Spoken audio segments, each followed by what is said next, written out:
You're listening to Short History Shorts audio, where history speaks louder than images. In the shadows of Rome's eventual rise stood two great powers of the pre-Roman Mediterranean, Carthage and the Etruscans. Separated by sea but united by trade, ambition, and moments of rivalry, their relationship was a defining feature of the Western Mediterranean world between the 7th and 4th centuries BC. While Carthage is often remembered for its colossal clash with Rome, and the Etruscans as a precursor to Roman culture, their connection was one of mutual necessity, subtle maneuvering, and calculated diplomacy. In the early phases of their contact, both powers were maritime elites. The Etruscans controlled much of central Italy and maintained influential city-states such as Veii, Tarquinia, and Clusium. Their control of the Tyrrhenian Sea gave them access to northern trade routes and influence over early Roman development. Meanwhile, Carthage, founded by Phoenicians from Tyre, was rising from a colony into a naval empire, extending its reach across North Africa, Sardinia, western Sicily, and southern Iberia. Both civilizations placed high importance on sea power, metallurgy, and trade infrastructure, which naturally brought them into both cooperation and competition. Their earliest significant alliance can be traced to a joint naval engagement at the Battle of Alalia around 540 BC. The Greek Phocians, a maritime force from Asia Minor, were expanding westward and threatening the control of key trading routes in the Western Mediterranean. In response, Carthage and the Etruscans, normally cautious neighbors, formed a naval alliance to expel the Greeks from Corsica.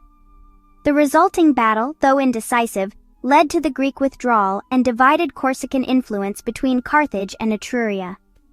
This moment marked the height of Carthaginian-Etruscan collaboration and demonstrated their shared interest in checking Hellenic expansion. Trade between the two powers flourished during this period. Carthaginian amphorae, fine wares, and luxury goods have been found at numerous Etruscan archaeological sites, while Etruscan metalwork, ceramics, and art made their way into Punic settlements. The Etruscans were master metallurgists, and their bronze goods were highly prized.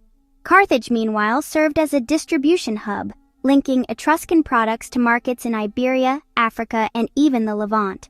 But as with all alliances forged out of convenience, the relationship was destined for strain. By the 5th century BC, the geopolitical balance was shifting. Etruscan influence in Italy began to wane, challenged by growing Latin tribes, the Samnites, and a resurgent Rome. Carthage, on the other hand, was surging forward, expanding its dominance over Sicily, Sardinia, and the North African coast. As Carthage's naval ambitions grew, its interests began to conflict with what remained of Etruscan control over Tyrrhenian waters. Former partners found themselves competing for the same sea lanes, island ports, and commercial outposts. Though no major war broke out between them, there is evidence of low-level conflict, territorial disputes, and declining trade. This period saw Carthage establishing fortified positions in western Sicily and suppressing Greek cities like Selinus and Himera, actions that likely concerned the Etruscans, who had traditionally traded freely across these islands. At the same time, the Etruscans themselves were losing ground to Greek colonies in southern Italy and facing pressure from an increasingly aggressive Rome. In some cases, Carthage may have even backed certain factions within Etruscan cities to ensure favorable trade outcomes or to limit Roman influence. The breakdown of their alliance was not due to animosity, but a growing imbalance of power. As the Etruscan League became more fragmented and Rome began to emerge as a major regional force, Carthage shifted its diplomatic energy elsewhere. The final centuries of Etruscan independence saw far less Punic interaction, and by the time Rome defeated Veii and began dominating central Italy in the 4th century BC, Carthage had no incentive to maintain the old alliance. Yet the legacy of their relationship persisted. Carthaginian naval tactics were likely influenced in part by early Etruscan models. Both civilizations prized secrecy, decentralized command, and strategic use of mercantile power. Their temporary alliance at Alalia delayed Greek westward expansion and gave Carthage time to consolidate its empire. For the Etruscans, The alliance allowed several generations of prosperity and access to African markets otherwise unreachable. Ironically, both civilizations would ultimately suffer under Rome's relentless expansion. The Etruscans were gradually absorbed into the Roman Republic, their cities Latinized, their language extinguished. Carthage, of course, would endure 3 brutal Punic Wars, culminating in its destruction in 146 BC. But long before Rome became master of the Mediterranean, the sea lanes were ruled by these two ancient giants.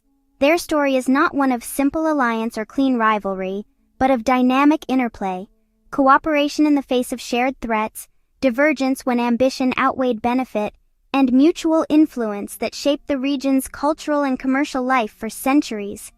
In studying Carthage and the Etruscans together, we glimpse a Mediterranean shaped not by empires alone, but by the choices of city-states, federations, and merchant navies who recognized the value of diplomacy, the limits of power, and the unpredictable tides of history.